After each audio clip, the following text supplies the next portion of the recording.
الحمد لله رب العالمين والصلاة والسلام على سيد الأنبياء والمرسلين أما بعد فأعوذ بالله من الشيطان الرجيم بسم الله الرحمن الرحيم يا رب لك الحمد كما ينبغي لجلال وجهك وعظيم سلطانك رب اشرح لي صدري ويسر لي أمري واحلل عقدة من لساني يفقهوا قولي رب زدنی علما۔ السلام علیکم ورحمۃ اللہ وبرکاتہ۔ پارہ نمبر 25 سورۃ الدخان، اردو ترجمہ اور تفسیر۔ گزشتہ لیکچر میں ہم نے اس کے ابتدائی تعارف کو پڑھ لیا۔ آج کے سبق میں آیت نمبر 1 سے سورہ کا باقاعدہ آغاز کیا جا رہا ہے۔ حروف مقطعات سے ابتدا ہے۔ حامیم والکتاب المبین، واو قسمیہ ہے، یہاں پر قسم ہے کتاب مبین کی۔ مبین مطلب حق کو واضح کر دینے والی کتاب، روشن کتاب، کھول کر بیان کر دینے والی کتاب۔ یہاں پر کتاب مبین کی قسم کھائی گئی اور پھر قرآن ہی کے برحق ہونے کا ذکر بھی کیا گیا۔ اس دور کی طرف چل پڑتے ہیں جہاں پر پرزور مخالفت ہو رہی ہے رسول اللہ صلی اللہ علیہ وآلہ وسلم کے نبی برحق ہونے کی۔ قرآن کی مخالفت ہو رہی ہے، یہ کلام برحق نہیں ہے، یہ کلام خدا نہیں ہے۔ الغرض یہ کہ ہر طرف سے پکار اٹھ رہی ہے کہ ہم نہیں مانتے، ہم اس کلام کو نہیں مانتے، یہ تو کسی بشر کی تخلیق ہے، یہ تو تمہاری اپنی گڑی ہوئی باتیں ہیں، اس کا اللہ سے کیا تعلق۔ اللہ تبارک و تعالیٰ نے ان تمام غلط کانسیپٹس کا یہاں منہ توڑ جواب دیا، والکتاب المبین کہہ کر پرزور انداز میں مخالفت کی گئی، تردید کی گئی۔ انا انزلناہ، بے شک ہم نے ہی اس کو نازل فرمایا ہے۔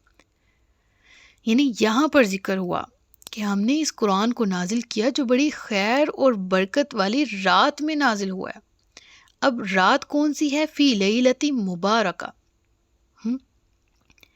لیلہ مبارک، بڑی برکت والی رات، مراد کیا ہے؟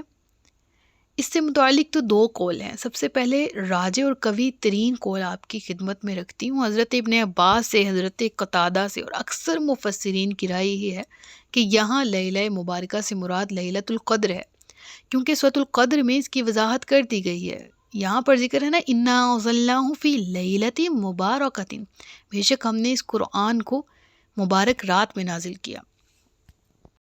تو وہاں ذکر ہوتا ہے انا انزلناہ فی لیلۃ القدر، کہ اس قرآن کو لیلۃ القدر میں نازل کیا گیا ہے۔ کیا لیلۃ القدر؟ وما ادراک ما لیلۃ القدر، پھر ذکر کیا، انٹروڈکشن دیا گیا، لیلۃ القدر خیر من الف شہر، 1000 مہینوں سے زیادہ بہتر رات۔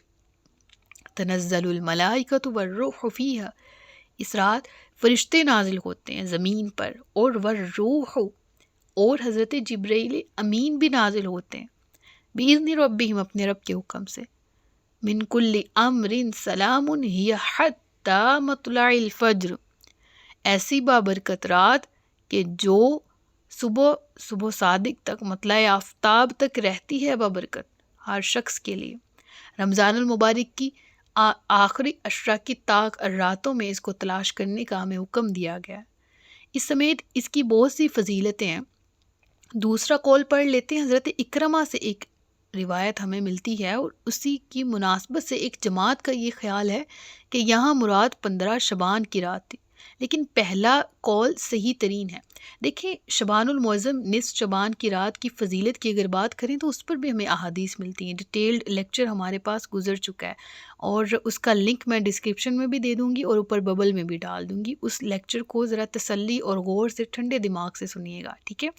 کہ ایک عوام انکار کر رہی ہے اور ایک علماء کا گروہ انکار، مطلب ایک علماء کا گروہ انکار اور ایک اقرار کر رہا ہے، دونوں کے پاس کیا حجت اور دلیل ہے، اور آخر میں میں نے اپنی ایک رائے پیش کی ہے، تو اس کو انشاءاللہ لیکچر کو سننے سے ہمارا ایک کانسیپٹ کلیئر ہو جائے گا۔ دیکھیں، لیلۃ المبارکہ سے مراد یہاں شب قدر ہے، اگرچہ شعبان المعظم کی رات کی فضیلت اپنی جگہ ہے، احادیث ثابت ہے، لیکن دیکھا جائے تو ہمیں اس بات کے اوپر بحث کرنا یہ سوٹ نہیں کرتا کہ قرآن کی نص سے ثابت ہے، قرآن کریم سے ثابت ہے کہ قرآن کریم لیلۃ القدر میں نازل ہوا ہے، لیکن اس کے باوجود اس چیز کو اپلائی کرنے کی کوشش کرنا کہ مراد یہاں پر شب برات ہی ہے، اور قرآن شب برات میں یعنی نصف شعبان میں نازل ہوا، شعبان کی 15 تاریخ کو، ایسا ہمیں کہیں نہیں ملتا، ٹھیک ہے، کسی حدیث میں بھی یہ الفاظ نہیں ہیں کہ قرآن کریم 15 شعبان المعظم کو نازل ہوا ہے،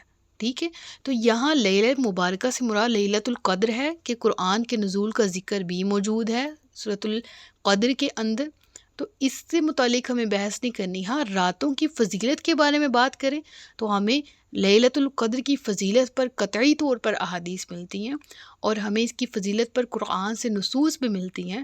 ہاں، شعبان المعظم کی فضیلت اپنی جگہ پر، لیکن قرآن کریم کے نزول کو منسوب کر دینے والی بات ذرا یہ حد سے تجاوز کر دینے والی بات ہے۔ یعنی ہمیں ایک آدھا قول ملتا ہے کہیں پر حضرت اکرمہ کا، جیسے میں نے بتایا، لیکن اس کو باعث حجت سمجھتے ہوئے ہمیں اس کو اپلائی نہیں کرنا چاہیے، تو اس امر سے گریز کرنا چاہیے۔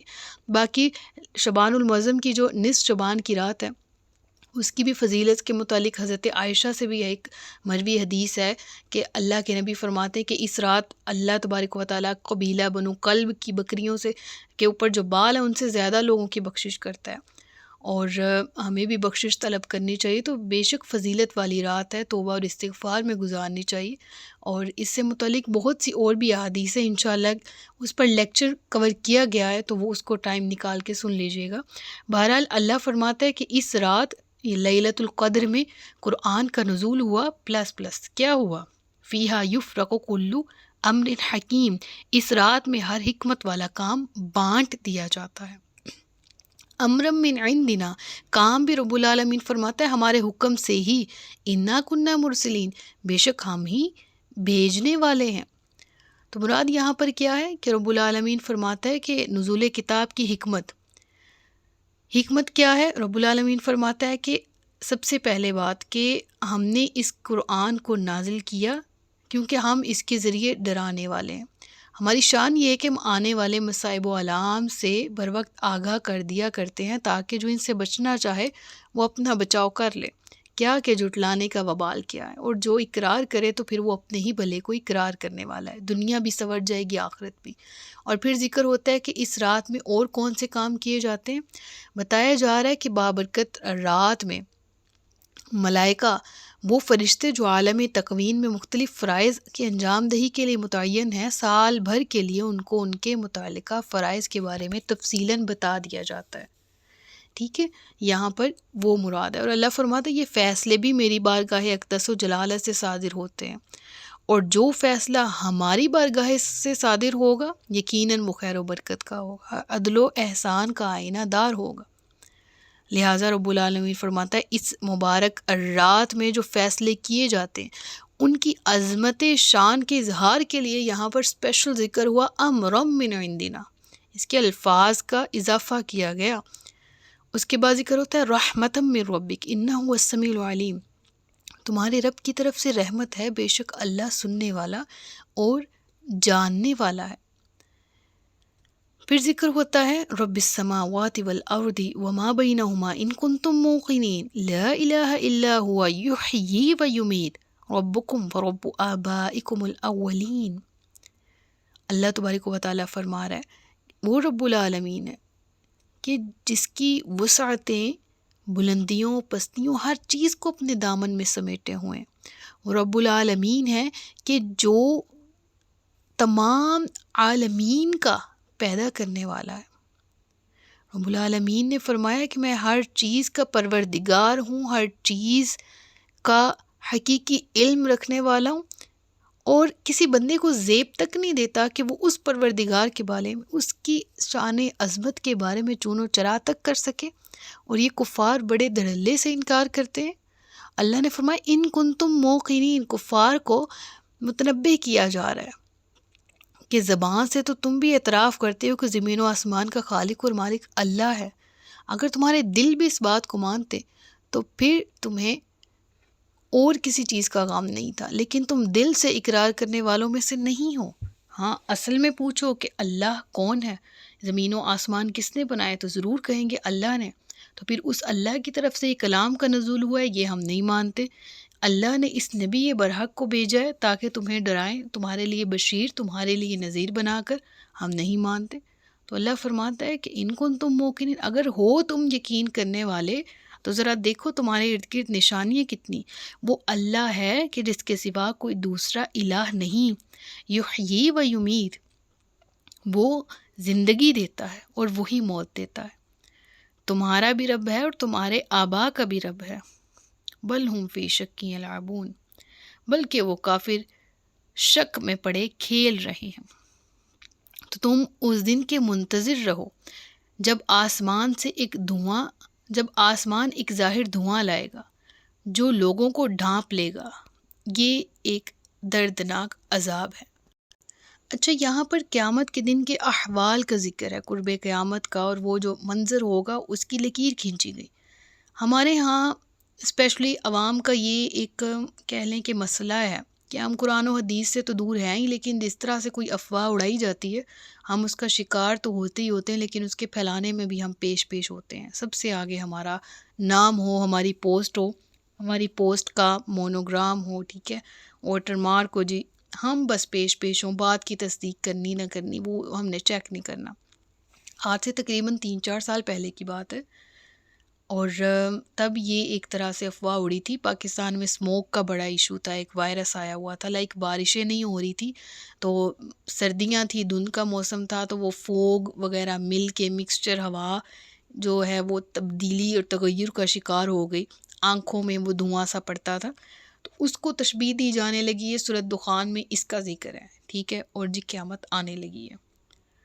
مطلب کیا کچھ بھی ہم کوئی بھی چیز بغیر تحقیق کیسے پھیلائیں گے؟ اس دھوئیں کا کبھی امیجنیشن بھی، ہماری تصورات بھی وہاں تک نہیں پہنچ سکتے جتنے ہولناک مناظر ہوں گے قیامت کے. اور ہم نے قیامت کو اتنا ایزی لیا ہوا ہے کہ ہمارے ہلکا سا آنکھوں میں خراش ہے اور وہ ہلکا سا دھواں ہے، جی اب قیامت آنے لگی. تو یعنی اس طرح کی باتیں، اس طرح کی چیزیں قیامت کا اللہ تعالیٰ نے بتایا ہے کہ اس دن یہ والا دن ہے تو بس آ گئی. دجال ابھی نہیں آیا، امام مہدی ابھی حضرت عیسیٰ کو ظہور نہیں ہوا علیہ الصلاۃ والسلام. تو ہم لوگوں، ہاں یقیناً ہمیں ڈرنا چاہیے اس چیز سے، لیکن ہمیں ریلیٹ کرنا اتنا آسان کیوں لگتا ہے ہر چیز کو قیامت سے؟ ٹھیک ہے، یعنی کچھ بھی حالات ہوں تو ہم کہتے ہیں بس قیامت آنے لگی ہے. ایک لمحے کے لیے دیکھیں سورۃ الحج کی ابتدائی آیات پڑھ کے، یہ سورۃ القاریہ پڑھ کے دیکھیں، ترجمہ پڑھ کے نا، اگر دل سے ترجمہ پڑھیں تو دل ہل جاتا ہے. اور ہم لوگوں نے شاید، ہمارا ہی قصور ہے کہ نہ قرآن پڑھا نہ احادیث پڑھی، ہر چیز کو مذاق بنا لیا، ہر چیز کو ایزی بنا لیا، easy to explain, easy to spread. تو اس چیز کو ختم کیجئے کہ بس ہر مصیبت شاید قیامت کے قریب ہی آنی ہے. ہاں ایک طبقہ یہ بھی ہے پھر کہ جو اس وقت کو بھول جاتا ہے جس کی نشانی کہیں نہ کہیں قرآن میں ذکر ہے. اب ایک طبقہ ہے نا جو قیامت بس آ گئی اس کو کہہ کے ایزی ہوا پڑا ہے. ایک طبقہ وہ ہے جو قیامت کے بارے میں کہ ابھی نہیں آنی، بہت دور ہے. یاد رہے قبر والوں پر بھی اتنی سختی گزرنی ہے جتنی یہ زمین والوں پر گزرے گی. اسی وحشت سے تمام گزریں گے پہلے نفخہ پہ، خواہ وہ پہلے مر چکے یا زندہ زمین پر پھر رہے تھے. تو اللہ نے یہاں پر جو ذکر فرمایا نا کہ قریب ہے کہ دھواں دھواں آسمان ایک دھواں لے کر آئے گا، اس چیز کی مفسرین فرماتے منظر کشی ہے کہ جب یہ کفار انکار کر رہے تھے نا تو اللہ تبارک و تعالیٰ نے فرمایا اے محبوب آپ انتظار کیجیے، ہم انہیں قحط سالی کے شکنجے میں یوں کس دیں گے کہ انہیں چھٹی کا دودھ یاد آ جائے گا. نہ ان کے اوپر بادل آئیں گے گر کر، نہ میਂہ برسے گا، ان کے صحراؤں میں لہلاتے کھیت جو ہیں نہ ان کو بہار دکھائیں گے، ان کے کھیت اور چراگاہیں ویران ہو جائیں گی. آپ انتظار کریں، بس ان کے اس عمل کا نتیجہ دیکھیے گا، آپ ان کی شقاوت کا نتیجہ دیکھیے گا. ہر طرف خاک اڑے گی جب بادل بارش نہیں برسائیں گے، ساری فضا گرد آلود ہو جائے گی، یوں محسوس ہوگا کہ ہر طرف دھواں ہی دھواں پھیل گیا ہے. اور آپ دیکھیے گا ان کفار اور مشرکین کی بھوک کی وجہ سے نقاہت اس قدر زیادہ ہو جائے گی کہ آنکھوں کے سامنے اندھیرا چھا جائے گا، یوں محسوس ہوگا کہ ہر چیز دھوئیں میں چھپ کر رہ گئی. چنانچہ ایسے ہی ہوا تھا. نبی اکرم صلی اللہ علیہ وآلہ وسلم نے مکہ مکرمہ سے ہجرت کر کے مدینہ میں نزول اجلال فرمایا تو اہل مکہ اور گرد و نواح میں بسنے والوں کو قحط نے آ لیا، اور نوبت یہاں تک آ گئی تھی کہ لوگ مردار اور کتے کھا کھا کر وقت گزارنے لگے تھے. اپنے چھوٹے بڑے سب بتوں کے سامنے بڑی درد مندانہ التجائیں کی، لیکن سب بیکار گیا. آخر کار ابو سفیان کفاران سرداران مکہ، مشرکین مکہ کو ساتھ ہمراہ لیے بارگاہ رسالت میں حاضر ہوا اور عرض کی کہ آپ خیال فرمائیں کہ آپ رحمت بنا کر بھیجے گئے ہیں. آپ کی قوم بھوک سے ہلاک ہو رہی ہے، آپ دعا فرما دیجئے کہ ہمیں اللہ اس مصیبت سے بچا لے. اور دیکھیں کہ کافر ہیں، منکر ہیں. یاد رہے ابو سفیان جو ہیں یہ 8 ہجری میں ایمان لے آئے تھے، لیکن ابتدائی ہجرت کا دور تھا، مکی زندگی تھی، تو اس وقت یہ ایمان نہیں لے کر آئے ہوئے تھے. تو بہرحال جھٹلانے والے تھے، لیکن جانتے تھے کہ دعا میں اثر ہے تو وہ محمد مصطفیٰ صلی اللہ علیہ وآلہ وسلم کی، کیونکہ یہ نبی برحق ہے، کیونکہ یہ اللہ کے مقرب ہے. آئے تو پھر اللہ کے نبی کی بارگاہ میں ہی اور کہنے لگے کہ آپ دعا کریں. رسول اللہ صلی اللہ علیہ وآلہ وسلم نے دعا فرمائی اللہ تبارک و تعالیٰ سے. آپ کی دعا کرنے کی دیر تھی کہ بارش برسنے لگی. تو یہ آیات جو ہیں وہ مکہ مکرمہ میں نازل ہوئی تھیں. ان میں شدید قحط کی آمد کی اطلاع دی گئی، اور پھر اسی قحط سے مجبور مشرکین مکہ کے رویے میں جو تبدیلی آنے والی تھی اس کا ذکر کیا گیا. ربنا اکشف عنا العذاب انا مؤمنون انا لهم الذکر وقد جاءهم رسول مبین ثم تولوا عنہ وقالوا معلم مجنون. اس دن وہ کہیں گے اے ہمارے رب ہم سے عذاب دور کر دے، ہم ایمان لاتے ہیں. ان کے لیے نصیحت ماننا کہاں ہوگا، حالانکہ ان کے پاس صاف بیان فرمانے والا رسول تشریف لا چکا. پھر وہ اس سے منہ پھیر گئے اور کہنے لگے یہ تو سکھایا ہوا ایک دیوانہ ہے. تو ہم کچھ دنوں کے لیے عذاب دور کرنے والے ہیں، بے شک تم پھر لوٹنے والے ہو. یعنی ذکر کیا گیا کہ انا لہم، یعنی ان آیات سے بتا دیا گیا کہ ان کا یہ کہنا کہ انا مؤمنون، ہم ایمان والوں میں سے ہوں گے، محض وقتی مجبوری کے باعث تھا. ورنہ جب انہوں نے رسول اکرم صلی اللہ علیہ وآلہ وسلم کی روشن تعلیمات اور روشن معجزات کے باوجود ایمان قبول نہیں کیا، تو اب اتنی سی بات سے وہ ہدایت کیسے قبول کر سکتے ہیں. اور یہاں انا کاشفون، یعنی ان آیات سے کیا بتایا گیا کہ ان سے وہ عذاب ایک عرصہ کے لیے تو ٹال دیا جائے گا، لیکن بہرحال وہ پھر بھی اپنی کرتوتوں سے باز نہیں آئیں گے. آیات کی یہ تفسیر جو بخاری سے منقول ہے، اس کو ان احادیث سے متعارض کہنا جن میں دخان علامات قیامت کے ضمن میں مذکور ہے قطعاً درست نہیں. بے شک قیامت سے پہلے بھی دھواں ظاہر ہوگا، جیسے حدیث میں مذکور ہے وہ دھواں علامات قیامت سے ہوگا. یہ واقعہ الگ ہے جس کا ذکر ان آیات میں ہے، اس لیے قطعاً کوئی تعارض نہیں جیسے بعض حضرات کو غلط فہمی ہوتی ہے. میں نے آپ کو اس سے ریلیٹ کر کے بتایا. تو خلاصہ کلام یہ ہے کہ انسان مصائب و آلام میں اگر گرفتار ہو جائے تو یقیناً توبہ کا رستہ دروازہ کھلا ہوا ہے. انسان کو ہر حال میں توبہ کرنی چاہیے، ہر کیفیت میں اپنے رب کو پکارنا چاہیے. ٹھیک ہے، تو جن چیزوں کی طرف میں نے ابھی انڈیکیشن کیا ہے یقیناً ان صورتوں میں بھی رب کو پکارنا چاہیے، لیکن وہ ہر چیز کو قیامت کی نشانی قرار دے کے خود سائڈ پہ ہو جانا، یہ بھی رویہ نہیں ہونا چاہیے. تو انشاءاللہ آیت نمبر 16 سے نیکسٹ لیکچر میں ہم کنٹینیو کریں گے، رکوع مکمل کریں گے انشاءاللہ. صدق اللہ العلی العظیم و صدق رسولہ النبی الکریم. سچ فرمایا اللہ نے جو عصمت والا ہے. اپنا بہت سا خیال رکھیے گا، مجھے دعاؤں میں یاد رکھیے گا. تاجدار ختم نبوت زندہ باد، پاکستان پائندہ باد. السلام علیکم ورحمۃ اللہ وبرکاتہ.